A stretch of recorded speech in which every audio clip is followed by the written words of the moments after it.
بسم اللہ الرحمن الرحیم۔ السلام علیکم اسٹوڈنٹس، کیسے ہیں آپ سب؟ امید ہے اللہ کے فضل و کرم سے آپ سب خیریت سے ہوں گے۔ سبق نمبر 5 ہے ہمارا قیام پاکستان کے لیے جدوجہد، اسٹرگل فار پاکستان۔ حاصلات تعلیم میں آج کا ہمارا جو پوائنٹ ہے وہ ہے پوائنٹ نمبر 11 اور 12۔ پوائنٹ نمبر 11 ہے عبوری حکومت میں وزیر خزانہ کی حیثیت سے لیاقت علی خان کا کردار۔ 12 لندن کانفرنس 1946 اور اس میں مطالبہ پاکستان کی منظوری کی وضاحت۔ انشاءاللہ اسے سمجھنے کے بعد آپ اس پر بحث کرنے کے قابل ہو جائیں گے۔ قیام پاکستان کے لیے جدوجہد کے حوالے سے آج کا جو ہمارا پہلا موضوع ہے وہ ہے لیاقت علی خان بحیثیت وزیر خزانہ۔ اس کی وضاحت کرنے سے پہلے کچھ اہم معلومات لیاقت علی خان کے حوالے سے میں آپ کو دے دوں۔ لیاقت علی خان 1896 میں مشرقی پنجاب کے قصبے میں پیدا ہوئے۔ آپ نے 1923 میں مسلم لیگ میں شمولیت اختیار کی۔ 15 اگست 1947 کو پاکستان کے پہلے وزیر اعظم بنے۔ 16 اکتوبر 1951 میں راولپنڈی میں جلسہ عام سے خطاب کرتے ہوئے آپ کو شہید کر دیا گیا۔ لیاقت علی خان کے سپرد خزانہ کا محکمہ ہوا۔ ہندوؤں نے یہ محکمہ مسلم لیگ کو صرف اس لیے دیا تھا کہ وہ اس کو چلا نہ سکے گی اور ناکام ہو جائے گی، مگر لیاقت علی خان کامیاب وزیر خزانہ ثابت ہوئے۔ انہوں نے سالانہ بجٹ اس طرح تیار کیا کہ اس سے غریبوں کو فائدہ ہوا۔ ہندو سرمایہ دار گھاٹے میں رہے۔ بڑے بڑے ہندو ساہوکار کانگریس کو پیسے دیتے تھے۔ اب وہ کانگریس کے خلاف سراپا احتجاج بن گئے۔ اس پر ہندوؤں نے بجٹ کی مخالفت شروع کر دی، جس سے حالات خراب ہونے کا خطرہ پیدا ہو گیا۔ اس پیراگراف کی وضاحت کرتے ہیں۔ عبوری حکومت کے قائم ہونے کے بعد ہندوؤں نے خزانہ کا محکمہ لیاقت علی خان کے سپرد کر دیا۔ وہ دیکھنا چاہتے تھے کہ کیا مسلم لیگ اسے چلانے میں کامیاب ہوتی ہے یا کہ ناکام رہتی ہے، لیکن وقت گزرنے کے ساتھ ہی لیاقت علی خان نے یہ ثابت کر دیا کہ وہ ایک کامیاب وزیر خزانہ ہیں۔ انہوں نے سالانہ بجٹ اس طرح تیار کیا جس سے زیادہ فائدہ غریبوں کو حاصل ہوتا تھا، نہ کہ سرمایہ داروں کو۔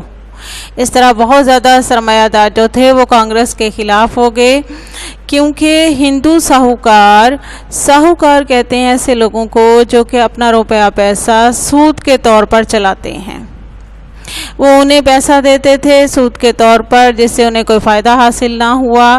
اس طرح انہوں نے احتجاج کرنا شروع کر دیا لیاقت علی خان کے بنائے ہوئے سالانہ بجٹ کے خلاف۔ جبکہ لیاقت علی خان سے پہلے یہ محکمہ کانگریس کے سپرد تھا۔ کانگریس جسے چاہتی تھی تمام سہولیات پہنچاتی تھی، جسے چاہتی تھی وہ پیسہ دیتی، جسے چاہتی وہ پیسہ نہ دیتی۔ اس لیے ہندو جو تھے وہ خوش تھے، لیکن جب یہ نظام لیاقت علی خان کے سپرد کیا گیا تو وہ اس نظام کے خلاف ہو گئے، کیونکہ ان کے بنائے ہوئے نظام سے زیادہ فائدوں غریبوں کو حاصل تھا، نہ کہ سرمایہ داروں کو۔ اس طرح واضح ہو گیا کہ ہندوؤں نے لیاقت علی خان کے بنائے ہوئے نظام کے خلاف کیوں رد عمل کا اظہار کیا۔ دوسرا ٹاپک لندن کانفرنس 1946۔ جب 9 دسمبر 1946 کو منتخب آئین ساز اسمبلی کا اجلاس طلب کیا گیا تو مسلم لیگ کے کامیاب امیدواروں نے اس میں شرکت سے انکار کر دیا۔ مسلم لیگ کا یہ مطالبہ تھا کہ کانگریس پہلے صوبوں کی گروپ بندی کی دفعہ کی مکمل وضاحت کرے اور اسے تسلیم کرے۔ 20 نومبر 1946 کو وائسرائے نے کابینہ مشن کے تحت دعوت نامے جاری کر دیے اور آئین ساز اسمبلی کا اجلاس طلب کر لیا۔ قائد اعظم نے اس پر سخت احتجاج کرتے ہوئے اس قدم کو سنگین غلطی قرار دیا اور کہا کہ وائسرائے کانگریس کو خوش کرنا چاہتا ہے۔ اس دوران کانگریس نے مسلم لیگ کے امیدواروں سے مستعفی ہونے کا مطالبہ کر دیا، جس سے حالات مزید خراب ہو گئے۔ دسمبر 1946 کو حکومت برطانیہ نے کانگریس اور مسلم لیگ کو اپنے دو نمائندے لندن بھیجنے کی دعوت دی۔ لندن میں دونوں پارٹیوں کے نمائندوں کی بات چیت ہوئی لیکن ناکام ہوئی۔ لندن کانفرنس 1946 پیراگراف کی وضاحت کرتے ہیں۔ 20 نومبر 1946 کو وائسرائے نے کابینہ مشن کے تحت مسلم لیگ اور کانگریس دونوں کو آئین ساز اسمبلی کا اجلاس میں دعوت نامے بھیجے۔ قائد اعظم نے اس پر سخت احتجاج کرتے ہوئے کہا کہ وائسرائے صرف کانگریس کو خوش کرنا چاہتا ہے، اور اسی دوران کانگریس نے بھی مسلم لیگ کے امیدواروں سے استعفیٰ طلب کر لیے۔ بعد میں 9 دسمبر 1946 کو دوبارہ سے آئین ساز اسمبلی کا اجلاس طلب کیا گیا، جس میں مسلم لیگ کے کامیاب امیدواروں نے شرکت سے انکار کرتے ہوئے مطالبہ کیا کہ کانگریس پہلے صوبوں کی گروپ بندی کو تسلیم کرے اور اس کی مکمل وضاحت کرے۔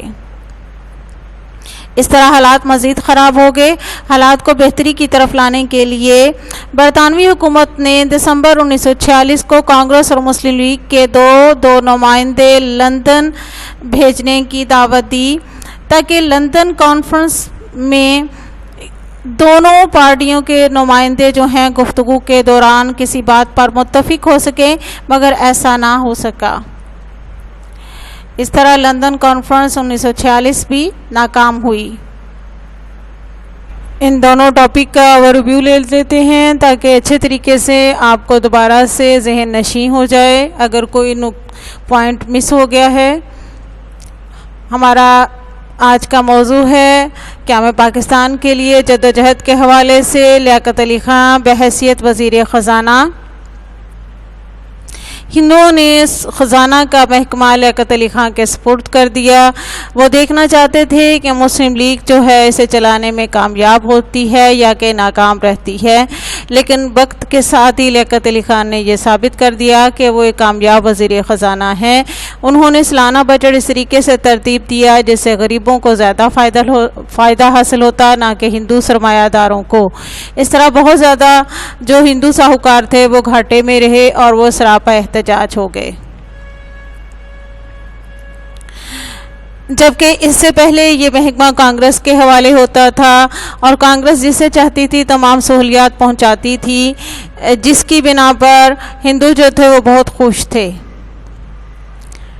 اس سے واضح ہو گیا کہ وہ ہندو جو ہیں وہ کیوں لیاقت علی خان کے بنائے ہوئے سالانہ بجٹ کے نظام کے خلاف ہوئے، کیونکہ اس سے زیادہ فائدہ جو تھا غریبوں کو حاصل ہوتا تھا، نہ کہ سرمایہ داروں کو۔ ہمارا آج کا دوسرا موضوع ہے لندن کانفرنس 1946۔ 20 نومبر 1946 کو وائسرائے نے کابینہ مشن کے تحت آئین ساز اسمبلی کا اجلاس طلب کیا اور اس نے مسلم لیگ اور کانگریس کو دعوت نامے بھیجے۔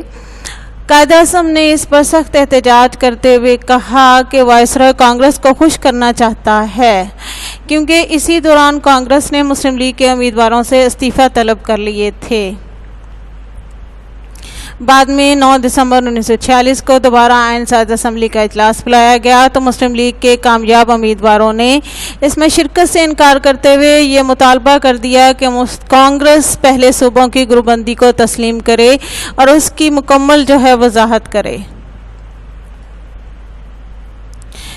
لہذا حالات مزید خراب ہوتے ہوئے نظر آ رہے تھے۔ حالات کو بہتری کی طرف لانے کے لیے حکومت برطانیہ نے دسمبر 1946 میں کانگریس اور مسلم لیگ کے دو نمائندے لندن بھیجنے کی دعوت دی تاکہ لندن کانفرنس میں دونوں نمائندے جو ہیں وہ گفتگو کر سکیں اور کسی رائے پر متفق ہو سکیں، مگر ایسا نہ ہو سکا کیونکہ دونوں کے درمیان جو ہے اختلافات پائے جا رہے تھے۔ لہٰذا لندن کانفرنس 1946 جو ہے وہ ناکام ہوئی۔ اسی طریقے سے اب اپنی کاپی پہ ان مختصر سوالات کو آپ لکھیں گے۔ ایک آپ کا مشقی سوال ہے اور ایک آپ کا اضافی سوال ہے۔ سوال نمبر 1 ہے، خزانے کا محکمہ کس کے سپرد تھا؟ خزانہ کا محکمہ لیاقت علی خان کے سپرد خزانہ کا محکمہ تھا۔ شارٹ کوسچن نمبر 2 ہے، لیاقت علی خان کے تیار کردہ بجٹ سے کس قسم کا رد عمل سامنے آیا؟ ہیڈنگ: لیاقت علی خان کے تیار کردہ بجٹ پر رد عمل۔ ہندو سرمایہ دار گھاٹے میں رہے، بڑے بڑے ہندو ساہوکار کانگریس کو پیسے دیتے تھے، اب وہ کانگریس کے خلاف سراپا احتجاج بن گئے۔ اس پر ہندوؤں نے بجٹ کی مخالفت شروع کر دی، جس سے حالات خراب ہونے کا خطرہ پیدا ہو گیا۔ امید ہے آپ کو لکھنے میں آسانی رہے گی، اسے یاد کیجیے گا۔ اپنا خیال رکھیے گا۔ اللہ حافظ۔